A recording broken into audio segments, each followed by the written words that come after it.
General risk disclosure. Trading financial instruments, including forex, futures, equities, commodities, and cryptocurrencies, involves significant risk of loss. Trading is not suitable for all investors, as it may result in the loss of your entire investment. Leverage, volatility, and liquidity risks are inherent in these markets. Before engaging in trading, carefully consider your financial situation, experience level, and risk tolerance. You should only invest money you can afford to lose. Forex and futures disclaimer. Trading in the forex and futures markets is highly speculative and carries a substantial risk of loss. The leverage nature of these instruments amplifies gains and losses, potentially leading to substantial financial exposure. This content complies with CFTC Rule 4.41. CFTC Rule 4.41 disclaimer. Hypothetical or simulated performance results have certain inherent limitations. Unlike an actual performance record, simulated results do not represent actual trading. Also, since the trades have not been executed, the results may have under or overcompensated for the impact, if any, of certain market factors, such as lack of liquidity. Simulated trading programs are also subject to the fact that they are designed with the benefit of hindsight. No representation is being made that any account will or is likely to achieve profits or losses similar to those shown. Equities and commodities disclaimer. Equity and commodity trading involves risks associated with market volatility, company-specific factors, and geopolitical events. While stocks and commodities may have a lower leverage factor compared to forex or futures, they can still result in substantial financial losses. Cryptocurrency disclaimer. Cryptocurrencies are speculative and highly volatile instruments.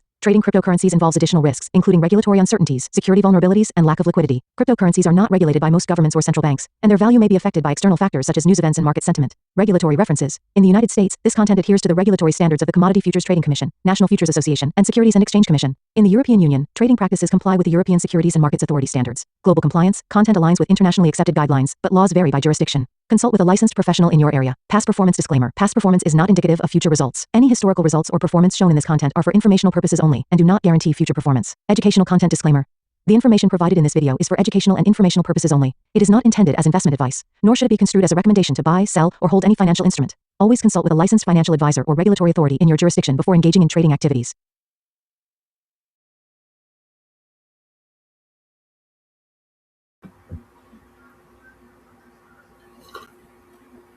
I had a nice holiday weekend at Juneteenth, Father's Day, getting ready for the market to open back up, get the weekly outlook. Let's go over this. For June 22nd through the 26th, the calendar. PCE on Thursday. PCE might be important now.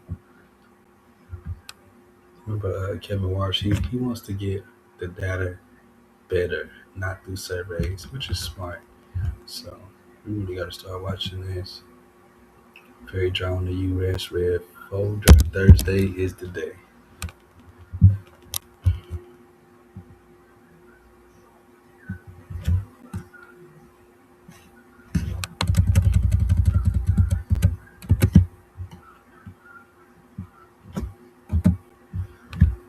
Okay, COT, it doesn't come out until Monday because we had a holiday Friday.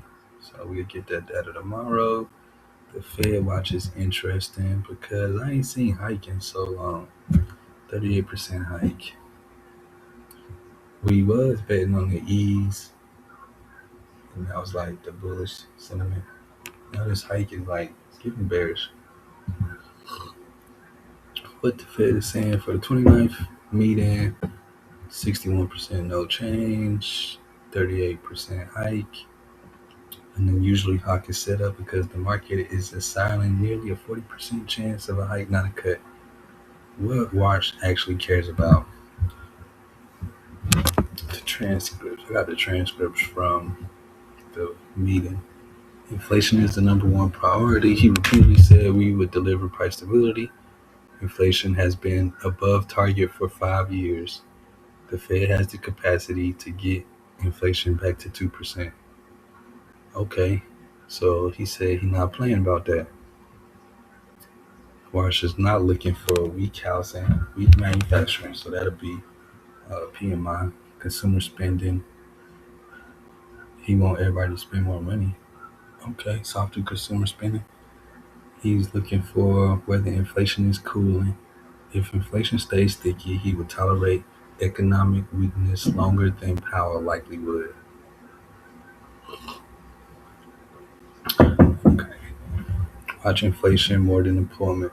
One thing jumped out when asked about jobs. He basically said strong productivity and employment can coexist with low inflation. He does not appear worried about the labor market. Therefore, watch CPI, core CPI, PPI, core PCE, and inflation expectation. These are not the market movers.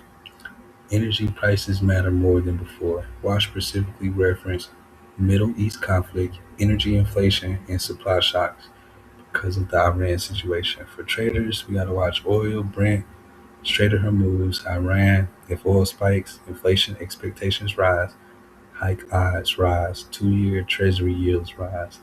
NASDAQ gets hit. Okay. The 2 years, your cheat code. A Financial Times reporter asked him directly about the 2 year yield. Ross refused to comment but didn't dismiss it. So I would watch US 2Y every morning. If the 2 year yields fall, market sees less inflation, fewer hikes, bullish NASDAQ. Rise, more inflation, more terminal rates, bearish NASDAQ. What data would make Wash more hawkish if these happen together? Bullish inflation scenario, CPI hot, PPI hot, oil high, payroll strong, retail sales strong, then Fed watch, hike odds likely jump. So strong payroll, strong retail, CPI, oil, okay. What data will make March back off? Yeah, the opposite basically. The earnings is Micron Wednesday, it's FedEx, KB Homes, Home Builders. Micron is the one that moves NASDAQ because everybody's hyped. Here we go with the sentiment. Not bearish sentiment, kind of creeping down, bullish sentiment creeping up.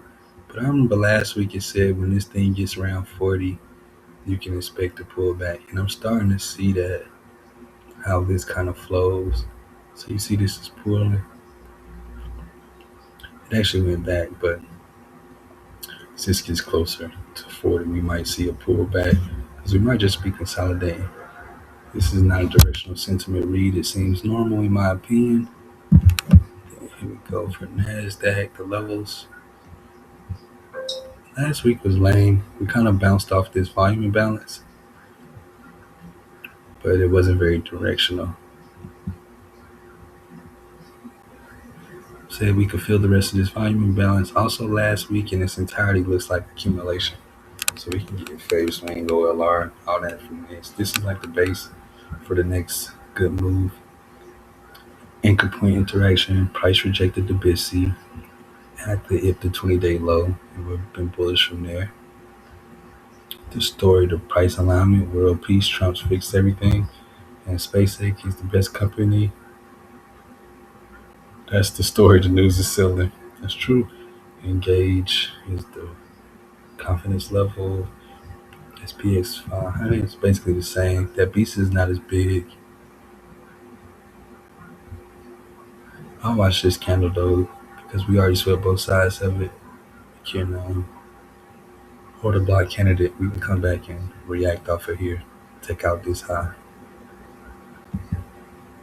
Same flow here. Kind of hanging out in the stealing range with overall bullish leanings. Anchor port interaction is the BISC bounce. Started price alignment. Everything is perfect songs. And setup confidence plan is engage. Chart number 3, NVIDIA. Last week was still kind of the same little accumulation. We're bouncing off of a weekly fair value gap. We just haven't retested it. And with this accumulation here, we could still come get this low or previous month's low because it's right here. With NVIDIA being the number one weighted, we can see after the aftermath, we ready to push up. But we could be drawn to this volume balance right here. FOMC didn't push us down. That's kind of bullish. Started price alignment, world peace things. Set up confidence plan, engage. The skill focus, keep running, we're doing good. Journal intent, apply myself in my journal every day. Case study, I'm planning digging to the cot. CLT tomorrow. Readjust swing ideas. 1% risk for day trading. It's a boring week on the news side. I don't see any big moves coming in this week 4. So that's why I only do 1%. Thursday is the day because you got GDP and it's after MU earnings. So we can pump Monday, Tuesday, Wednesday, and Thursday sale.